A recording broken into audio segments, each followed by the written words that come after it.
Добар ден, почитувани гледачи, јас сум Александар Динев, а вие го гледате Добриот доктор. Ви благодарам што сте со нас. Денеска ќе зборуваме за панкреатитис, односно воспаление на панкреасот. Мој гостен и соговорник во студиото на оваа тема е доктор Сејат Асани, специјалист по интерна медицина во јавната здравствена установа Здравствен дом Ростуше. Доктор Асани, добар ден, ви благодарам што и денеска сте дел од денешното издание на Добриот доктор. Добар ден, ви благодарам на поканата. На почеток, која е функцијата на панкреасот во организмот и што е панкреатитис? Панкреасот има клучна улога во функционирањето на човечкиот организам и има две многу важни функции. Едната е дигестивна функција, односно преку неговите ензими учествува во дигестија на храната и апсорбцијата на хранливите материи. Другата, исто така, клучна улога на панкреасот е ендокрината функција, бидејќи од него, односно од Лангерхансовите островца на самиот панкреас се лачаат два клучни хормони, тоа е инсулинот и глукагонот, и има уште некои други хормони кои што играат клучна улога во регулирањето на шекерот во крвта. Така да панкреатит представува едно воспаление на панкреасот поради прерано отпуштање на панкреатични ензими во панкреатичното ткиво и доаѓа до разорување на самото панкреатично ткиво и околниот дел од перипанкреатично, кое што настанува најчесто заради неколку етиолошки фактори, кои што понатаму ќе ги зборуваме. Практично настанува една аутодигестија, самоуништување, односно има еден англиски термин кој што се нарекуваат I get smashed. Така да, значи, самиот панкреас се нагмечува од собствените ензими. Панкреатитот по својата поделба се дели на два: акутен и хроничен панкреатит. Акутниот панкреатит има две форми. Тоа е и интерстицијелен или едематозен, кој што е и најчестата форма. 80% од пациентите го имаат тој тип, интерстицијелен тип на акутен панкреатит. Останатите 20% е тешката форма, тоа е некротичен панкреатит, кој што најчесто има многу лоши последици, дури и кај одреден процент на пациенти, за жал, има и летален исход заради системски компликации. Најчестите причини кои што можат да доведат до акутно воспаление на панкреасот се неколку, од кои што најчесто ќе ги спомнеме пациенти кои што имаат калкули, односно камчиња во жолчното кесе, пациенти кои што конзумираат алкохол, потоа метаболни причини можат да бидат, како што е висока концентрација на масти во крвта, хипертриглицеридемија, потоа други метаболни причини, како што е, например, хиперкалцемијата, генетските фактори, после обилен масен оброк, најчесто пржена зачинета храна, генетски фактори можат да влијаат одредени вирусни инфекции, како што е вирусот на заушки, Епштен-Бар вирус, цитомегаловируси, хепатит и така натаму. Автоимуни заболувања исто така можат да бидат причина за акутниот панкреатитис. Одредени хируршки интервенции во абдоминалната шуплина, повреди во пределот на абдоменот, после РЦП интервенција, односно интервенција која што се прави ендоскопски за вадење на жолчен камен од жолчните канали, така да има една голема палета на причини кои што може да бидат причина за акутен панкреатит, но најважно е да се разбере дека секоја болка во стомакот, во горниот дел на абдоменот, која што се шири према плешка, према појасно во граден кош, не треба пациентите да земат сами на себе лекови, него треба веднаш да консултираат лекар и да побараат лекарска помош, во кој што понатаму ќе се прават неопходни испитувања за да се види причината, да се исклучи дали се работи за страдање на панкреасот или нема страдање на панкреасот. Така. Докторе, пред да продолжиме од останатите аспекти од денешната тема, веќе имаме гледачи на линија, да дадеме предности на нивните прашања. Почитувани, во програма сте, повелете. Ало. Добар ден. Добар ден. Во програма сте, ве слушаме. До вас како водител и сепак докторот. Поздрав и до вас. Јас споделам едно мое искуство со панкреатит, акутен панкреатит. Возрастна жена, старица. 86-та година доктор што зборуваше како да ме враќа во 86-та година. Болка јака, акутен панкреатит, лекувана со, па тогаш беше атропинизација се викаше тоа. На краја се сведе дека имам камења во жолчката и сум оперирана. Жолчката со ситни камења, дури срасната за дебелото црево. И ми е сечено дел од дебелото црево.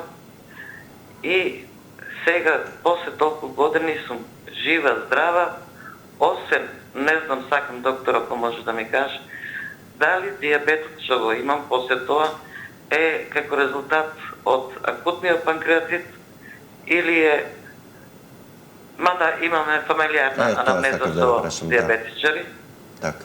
И еве тоа да го споделам со вас. Така. Ви благодарам за вашето јавување и за непријатното во секој случај искуство кое сте го споделиле, но се завршило со добар крај. Секој добро, господје. Вака, диабетот може да биде причина на едно панкреатично страдање, кое што пациентката го имала, но за да има диабет како резултат на акутен панкреатит, пациентката веројатно требало да има некој тежок некротичен панкреатит во кој што голем дел од панкреатичното ткиво ќе биде уништено и нели ќе се изгуби таа ендокрина функција негова, но меѓу другото ако панкреатичното ткиво толку е оштетено, пациентката треба да има изгубена и екзокрина функција, односно и нарушување во дигестијата на хранливите материи, така да бидејќи е подолго време, не зема друга терапија, субституциона во однос на ензимска субституциона терапија како резултат на екзокрина дисфункција или инсуфициенција на панкреасот, најверојатно е фамилиарна предиспозиција за диабетот. Да, може би самата состојба го иницирала побрзо да се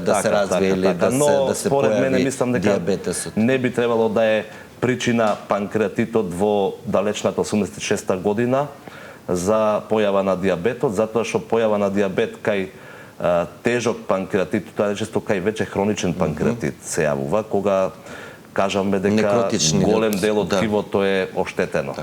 Така. Доколку имаме и следен гледач, почитувани во програма сте, повелете.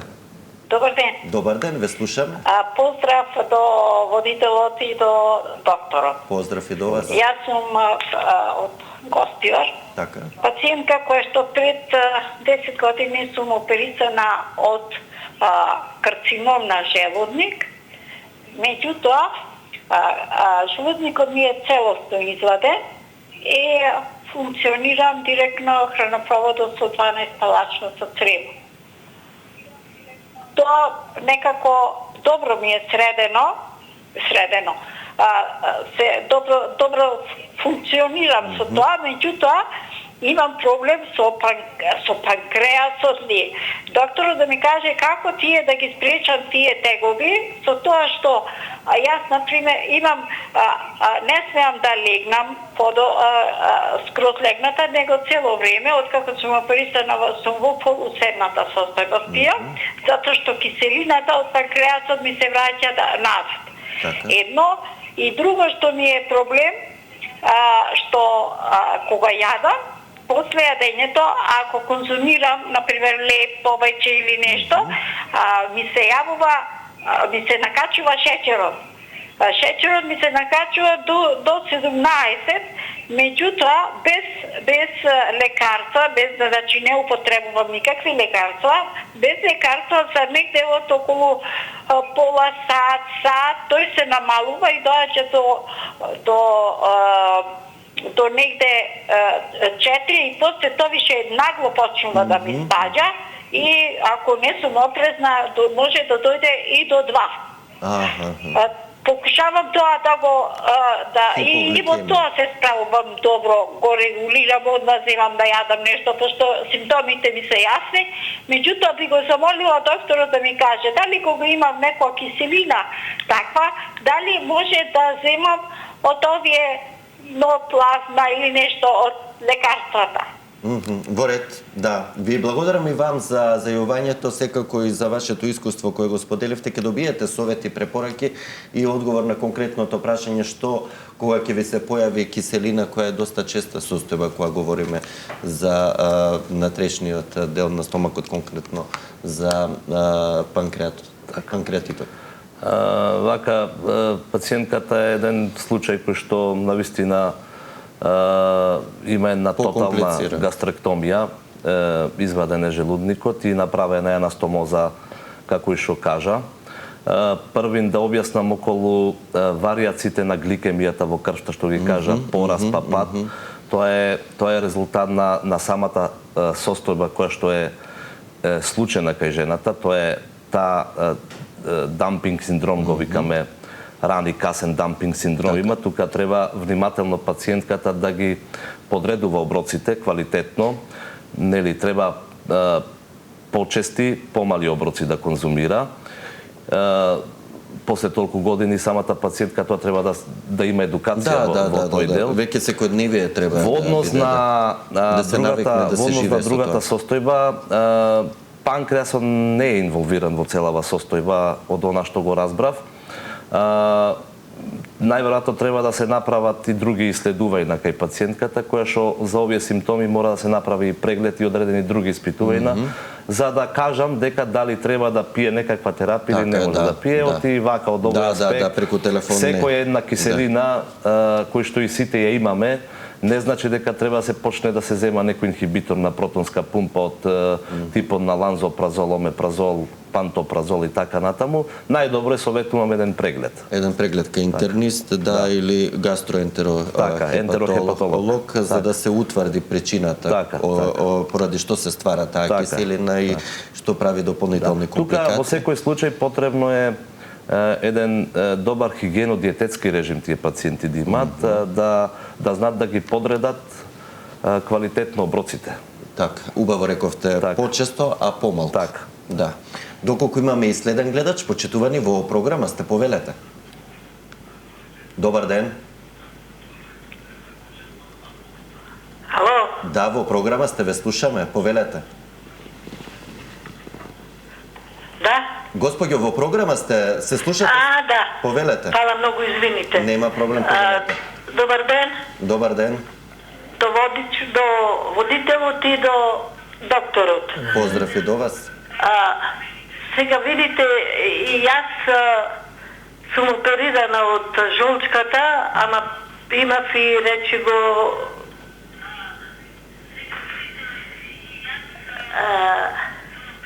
што имав оние паразити. Мислам, не стомачни, него на жолчката. Така. И сега, откако се оперирав, не ми ги доистадува, се преоперирав ушеднушка во Скопје и сега имам проблем со тромбоцитите. лекови да користам, да употребувам? Така. Предпоставувам одите на редовни контроли после тоа. Доколку сте на линија? 70. 70. Да, не ве прашав за годините, за контрола ве прашав. Дали имате редовни контроли кај вашиот лекар после оваа интервенција? Да. Така. Така, ќе добиете и совет од доктор Сејат. А колку ви се тромбоцитите? Одам на контрола. Да, колку ви се тромбоцитите во крвната слика? Мислам од туга се јавам. Да. Ве прашувам колку ви се тромбоцитите во крвната Докторот ми слика? рече да одам во Скопје да се преоперирам на плуќа. Колку ви се... Се преоперирав, ама останати. Молим? Која вредност ви се тромбоцитите, прашува докторот?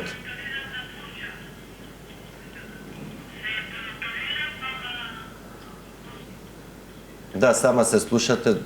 Ке пробам уште еднаш. Офлеле. Која вредност ви се тромбоцитите, ве праша докторот, за да може да ви даде препорака? Не ве слушнав, ве молам. Тромбоцитите, која вредност ви се? Колку ви се покачени? Да, до 70 ми доаѓа, 77. Така. Во ред ќе добиете совети и препораки каде да се обратите за дополнителни испитувања. Секој е добро, господјо. Ќе ве замолам и вас и сите наредни гледачи кога ќе се јавите во интерес на времето и за подобра комуникација, ве молам намалете го тонот на вашиот телевизор за да може директно во живо да комуницираме и да можете побрзо да го поставите прашањето. Вака, добив само јасна слика дека е кај пациентката оперирано жолчното кесе, дека е направено холецистектомија. Околу другото за паразити ни спомна нешто и дека имала уште една интервенција, па е уште една интервенција на белите дробови. Искрено, затоа си треба медицинска документација што е таа цела интервенција. Во однос на тромбоцитите, сепак 70 број на тромбоцити во крвта е по дефиниција тромбоцитопенија, да, е пад на тромбоцитите. Иако тој пад не е сериозен пад, нема ризик од крварење со тие тромбоцити, но сепак зошто се 70 потребно и советуваме консултација со хематолог. Или со трансфузиолог, да се подобри. Најдобро е со хематолог да се консултира. Да. Во ред, еве, господјо, слушнавте консултација со хематолог пред да продолжите со останата интервенција која ви е препорачана. Ќе вклучиме уште еден гледач, почитувани во програма, сте, повелете. Добар ден. Добар ден, ве слушаме. Поздрав до вас. Поздрав и до вас. Поздрав. Кај докторот сум бил неколку пати, а последно веќе за Доплер на Вени. Така. Убаво го познавам, се јавувам од Дебарско, од Ишани. Така. И сакам само да го похвалам дека е еден од меѓу најдобрите доктори што досега сум го запознал. И многу пријатен, многу луѓе доаѓаат на прегледи кај него од цела Република Македонија. Меѓутоа, само едно да ви кажам. Вакви доктори и требаат на Македонија, а во неговата работа, во неговото лице, го гледам идниот министер за здравство. Поздрав од Асим, од Ишани Дебарс. Ви благодарам, господине, да, секој е добро да сакате да бидете министер за здравство или подобро ви е со пациентите. Искрено ми е подобро со пациенти да си работа. Така е, се согласувам. Да, добрите доктори треба да си останат. Али во секој случај поздрав. Во струката да се посветат. За добрите комплименти. Така е, да, секој е добро. Доколку имаме и следен гледач, почитувани во програма, сте, повелете. Добар ден. Ало? Добар ден, ве слушаме во програма. Добар ден. Добар ден. Поздрав до докторот и до вас. Поздрав и до вас. И бе добро, доктор. Сакав да ве замолам едно прашање. Повелете. Јас сум описана од хронова болест 2009-2011. Така. И сега ми се појави болки, имам јаки и на гастролам на клиника. И сакам да ви прочитам еден резултат од компјутерот, да видите за панкреасот ми се зафатим со волуменска атрофија. Дали може само на брзина да ви го прочитам, докторе? Може, повелете, ајде. Ајде. Така, во хепарка мала цистична промена под 10 мм. Состојба после лапароскопска холецистекомија, билиетарност е уредно, мала, аксијална хиатална хернија, лиен портално стеблопроводно, панкреас со волуменска атрофија.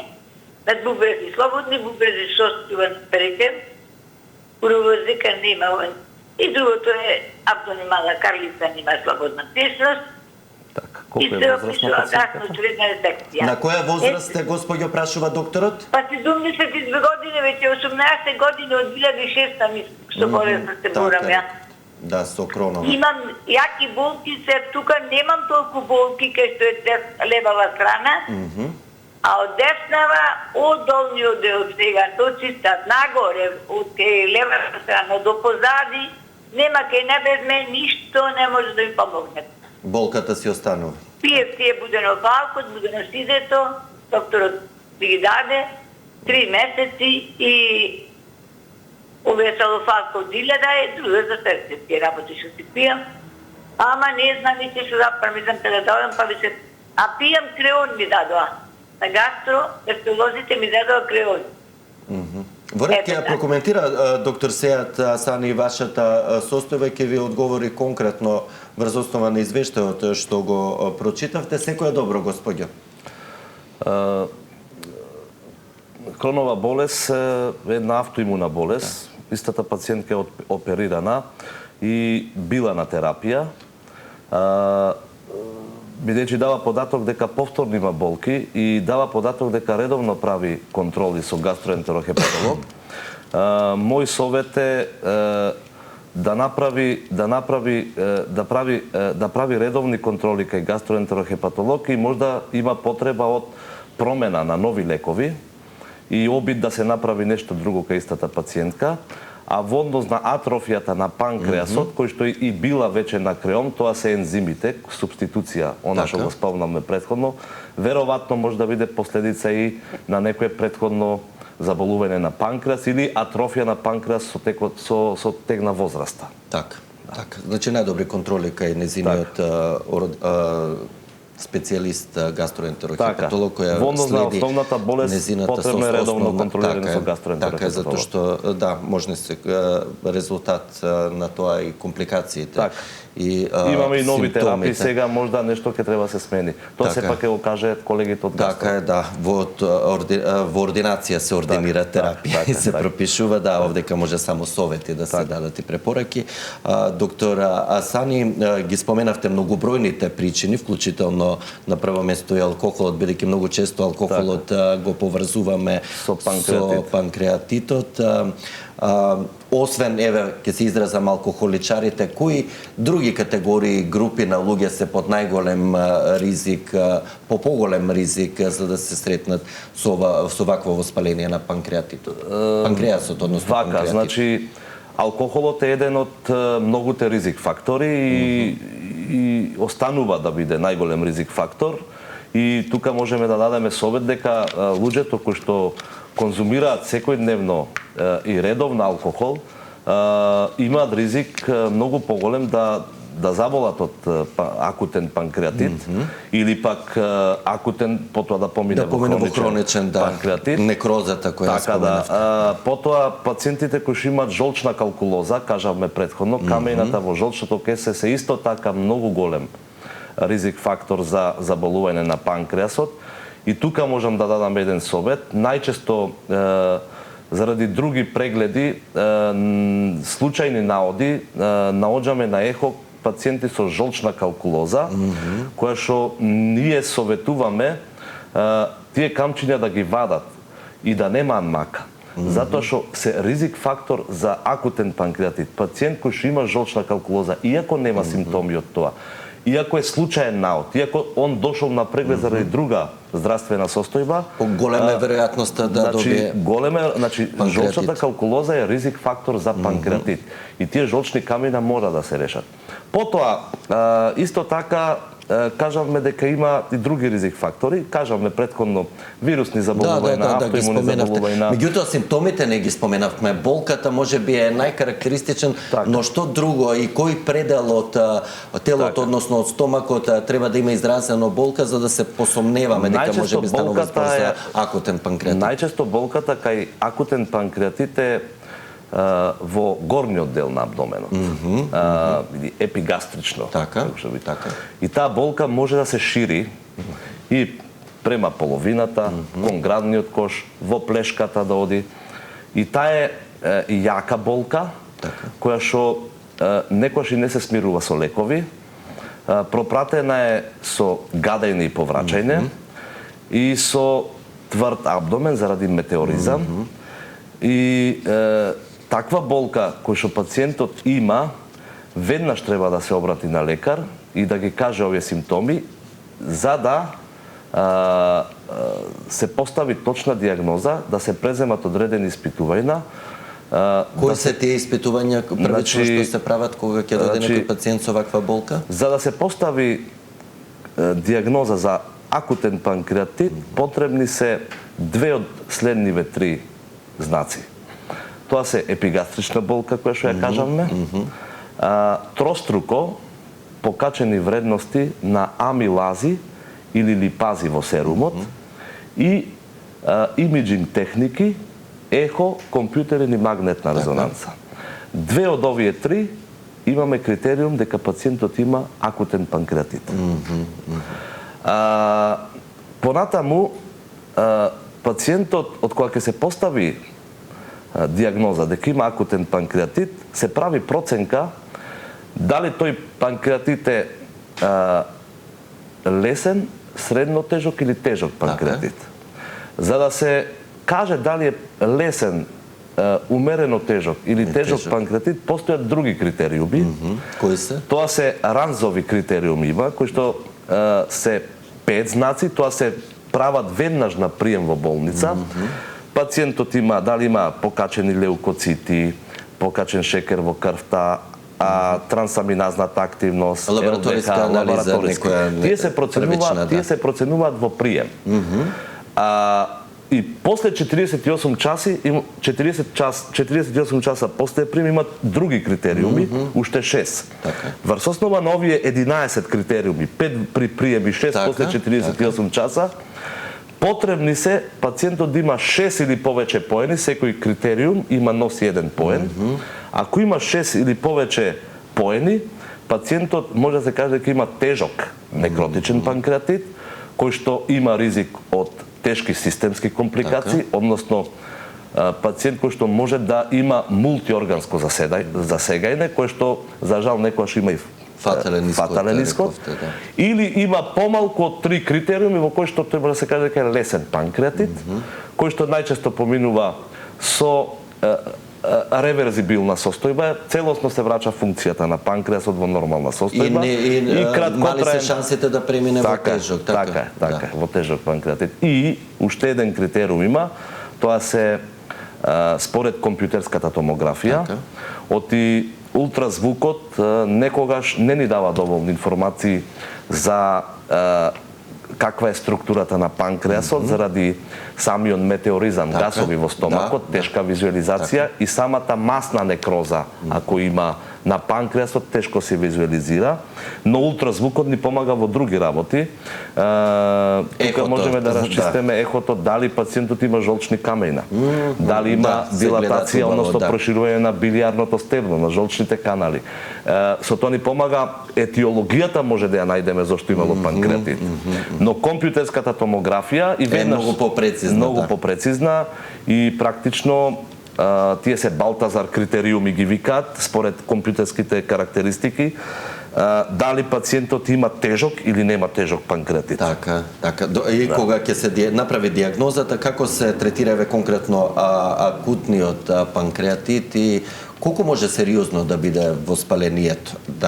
Кога е потребно и болничко лекување и што вклучува третманот во болница? Правилото е дека секој пациент кој што веќе се постави диагноза дека има акутен панкреатит, потребно е негова потребна хоспитализација. Без разлика кој тој пациент, колку е тежок или колку е лесен. Кажав и претходно, потребни се одредени имиджинг техники, лабораториски испитувања и други исследувања за и дури потребно е неколку часа да поминат, како што кажав претходно, да кажеме дали е тој лесен или тежок. Но после 48 часа секогаш ќе знаеме без тие испитувања дали е тежок панкреатит во однос на клиничката состојба на пациентот ја гледаме. Која е борбата во лекување? Борбата во лекување е да спречиме мултиорганско засегање. Компликациите на панкреатитот. Затоа што се тие и причини за смрт. Најчестите и најтешките компликации кои што пациентот може да ги има од акутен панкреатит е некроза на панкреас, која што таа некроза може да биде стерилна и инфицирана. Може да биде со псевдоциста и може да биде абцес. И тука има одреден третман. Немаме толку време сега да зборуваме за тоа. Но да не ги оптоваруваме. При прием се прави, најважно е да се направи прво добро хидрирање на пациентот со течности, затоа што има голема загуба на течности во организмот. Се препорачува, се претпоставува дека може да има повеќе од 6 литри загуба на течност. А таа загуба на течност и покрај тоа што се намалува волуменот на течности во организмот и во една шокова состојба што може да западне самиот пациент, страда и микроциркулацијата на панкреасот. Таа микроциркулација во панкреасот е причината која што доаѓа до некроза на тој панкреас. Ние треба се бориме против ова. Да го спречиме.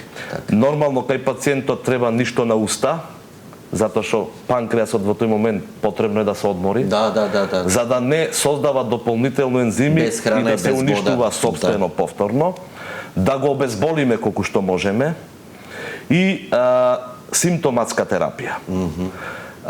Пациентот се следи и се проценуваат понатамошните постапки во однос на како се движи целата клиничка слика. Најчесто е со добра прогноза во 80% случаите, но тие 20% зависат од акутниот напад, како ќе прогредира.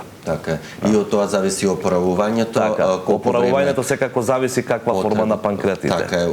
Но претпоставувам и вас, пациентите, многу често, бидејќи рековте ништо да не се јаде тој период и да не се пие, што потоа, значи кои намирници, односно која храна треба да се избегнува, односно строго забрането да се консумира по прележан панкреатит? Прво, после прележан панкреатит, што е многу важно да го разберат пациентите, еве и гледачите, секој кој што ги има ризик факторите за панкреатит да си ги среди. Жолчна калкулоза, алкохол, пушењето но е независен ризик фактор. Дебелината, нарушен метаболизам, високи масти во крвта, луѓе кои што уживаат во масна исхрана, зачинета, пржена. Значи, овие работи пациентите морат да водат сметка за овие состојби. Која храна се препорачува? Секако дека не се препорачува масна, зачинета и пржена храна. Се препорачува варена, лесна, почесто повеќе оброк. Повеќе пати во денот, помала количина на храна. Значи, тоа е лекот. Сета друга состојба е ризик факторите. Мора да се намалат ризик факторите. Тоа вклучително бидејќи поврзано и со жолчка од јајца, тоа во никој случај таков тип на масна, пржена и зачинета храна строго се забранува. Така, еве убав совет за крај, бидејќи и толку ни е времето определено за денешната емисија. Доктор Сејата Санев, ви благодарам за одвоеното време што дојдовте од Реканскиот крај да споделите совети и искуство, и со нашите гледачи со задоволство ве очекувам да бидете повторно дел од добри. Ви благодарам на поканата. Поздрав. Почитувани, вам ви благодарам за вниманието со кое не следевте. Ве поканувам да бидете повторно со нас и утре. Во меѓувреме останете со програмата на Сител телевизија. Имајте убав ден и грижете се за вашето здравје. Пријатно!